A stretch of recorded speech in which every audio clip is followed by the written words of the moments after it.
We are finally talking about Five Nights at Freddy's 2 completely now. I know I said I'm going to wait till after Christmas and New Year's for people to go and see it, but now it's available to watch at home. I feel like it's time to talk about it deeply with spoilers now. After seeing the movie twice in cinemas, I actually ended up going to see it twice. I went one time with my mate Billy, who also is known on the channel as Fozzie Bros, and the second time I went with my brother.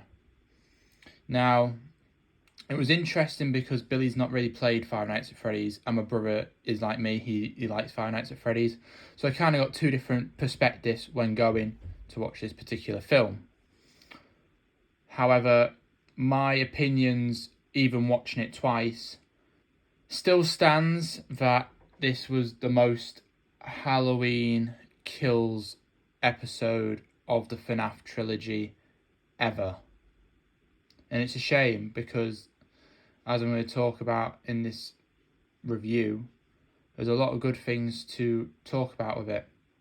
So, without further ado, let's get on with the review.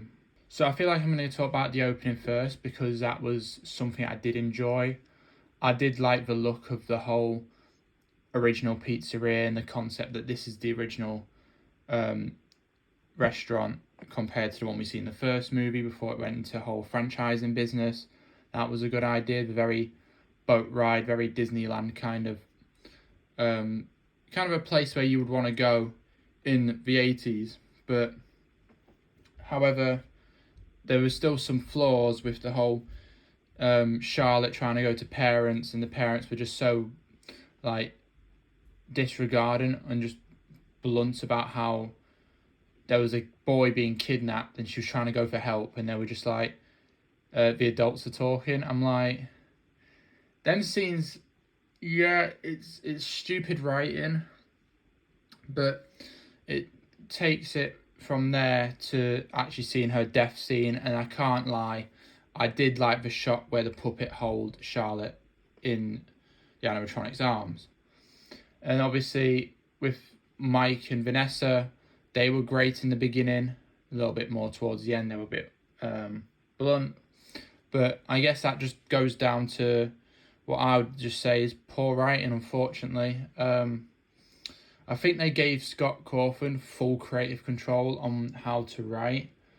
But unfortunately, that does come into the flaw that he can't really write certain scenes and certain dialogues really well compared to how he is when he creates the games. But I don't want that to be a thing for everyone to take too seriously. Just take it with a grain of salt. I just thought some scenes and some dialogue was a bit weird, especially with the school, with the teacher and Abby. I thought that was a bit weird as well. I did like the scene with Mike and Abby back at the old abandoned Freddy Fazbear's from the first movie. It was nice to get back into that world, seeing the old pizzeria after the events of the first film. And the Faz Talker was a nice, interesting piece to have in this movie. I know it was promoted so many times with posters, and there was a popcorn bucket, but it was a nice element to how we can get from here to the original towards Abby. I did like the paranormal activity group. I think that was a highlight because I'm a big sucker for them exploring abandoned places, found footage kind of thing. It was very Blair Witchy when they were going in and you see their camera POV of them looking around Freddy's.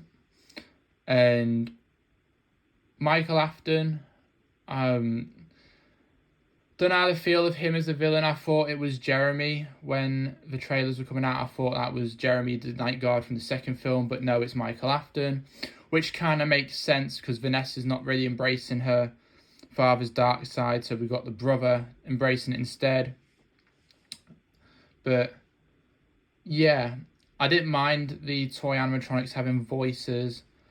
Megan Fox was alright as Toy Chica, Matt Pat as Toy Bonnie, and then Goth is Freddy Fazbear, the same voice who played Glam Rock Freddy, and it was so nice to just hear Toy Freddy have that similar voice.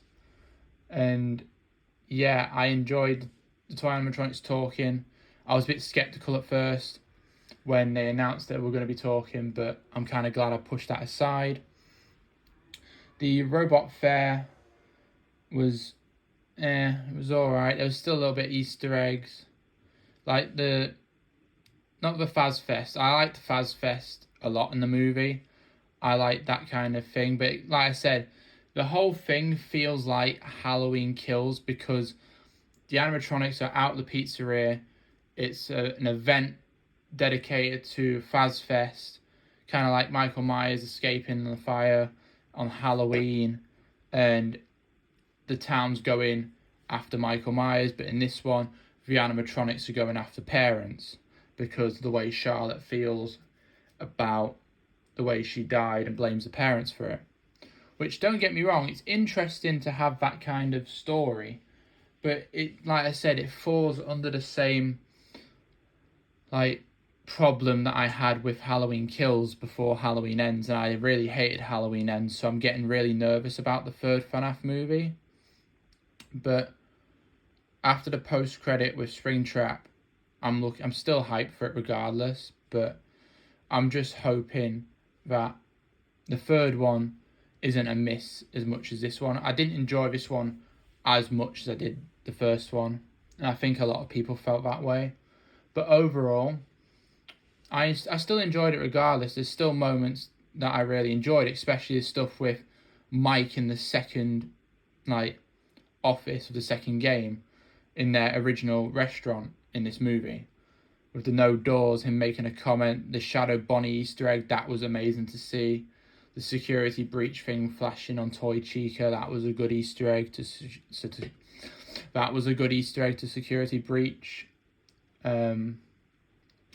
But the way the prototype animatronics went after Mike in their poses, like they're doing especially Freddy's pose with the second game with his arm out.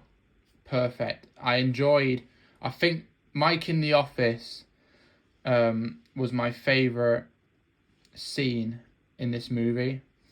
But like I said, a lot of that gets overshadowed by the stuff that makes it feel like a Halloween Kills problem with the animatronics going out the restaurant, going after parents. And the thing is, they don't really have much of a kill count factor in this one. I know the second movie, well, I know the first movie didn't have one to begin with, because obviously most of the kills were mainly the people that broke into Freddy's in the first one. But this one, it was mainly just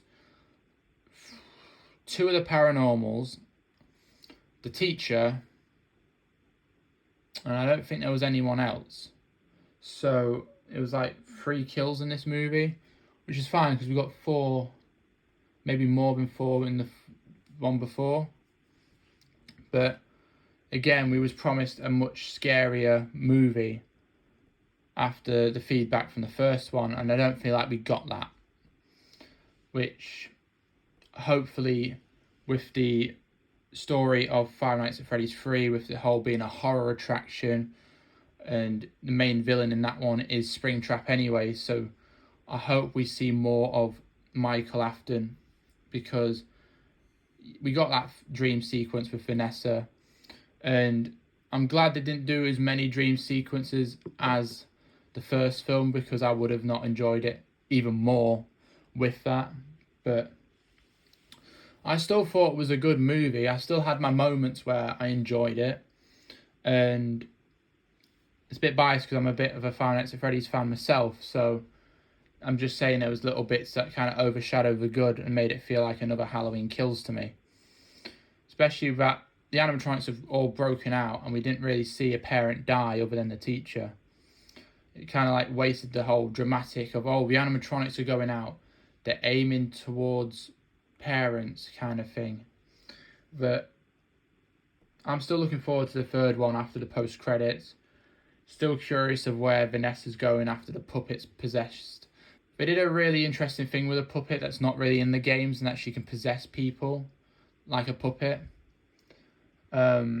She possessed Lisa, one of the paranormal investigators, then Abby, which that was an interesting scene when she possesses Abby and calls back to the hide and seek thing with Vanessa.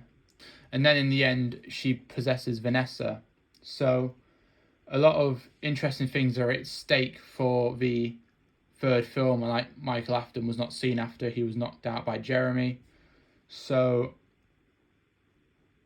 it's going to be interesting to see what's going to happen for the third film. But I just hope the third film kind of makes this one not feel as bad as I thought it is at the minute. Let's hope that this film doesn't turn out like a Halloween Ends one after the third film's released, because I'm looking forward to the third one still.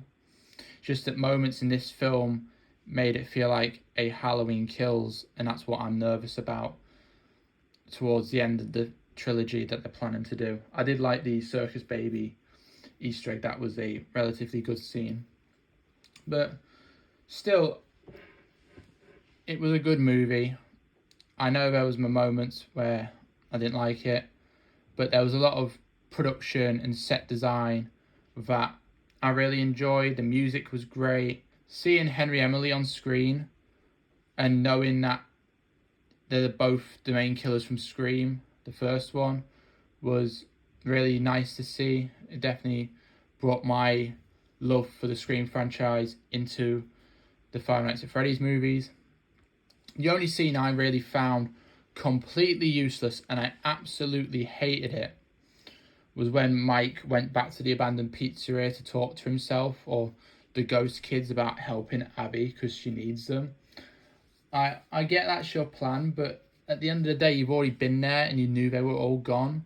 So I don't really understand why you decided, oh, Abby's in trouble, let me just make a U-turn, go back to the original pizzeria, say to nothing and be like, if you really cared about Abby, you'd come help her. I mean, they do, so it doesn't make it feel completely useless, but I just thought we could have had something there instead, like a Henry, Emily, and Michael Afton flashback. To me, that would have been a little bit better, and it would have changed my opinions on the movie a little bit more. But I'm still going to give it like an 8.5. That's putting it nicely, maybe an 8. But other than that, let me know what you thought about the Five Nights at Freddy's 2 movie. Like I said, I'm still hyped for the third one. I'm just hoping they don't make the third one end up being like a Halloween Kills, or my review for that would be a bit more distaste. But overall, this movie was an 8 out of 10. Moments I did enjoy. Music was great, set design was great, just some bits of scene writing, bits of poor writing, and decision making that kind of put it a little bit down. But I want to thank you very much for watching this review. I'm currently about to start production on the Lego Flash versus Metal Sonic, which is season 3 of Lego Flash and Sonic the Hedgehog series, and I'm getting into writing the final season of Lego Batman. So yeah, thank you very much for watching this Five Nights at Freddy's 2 review, and I will see you later. Bye bye.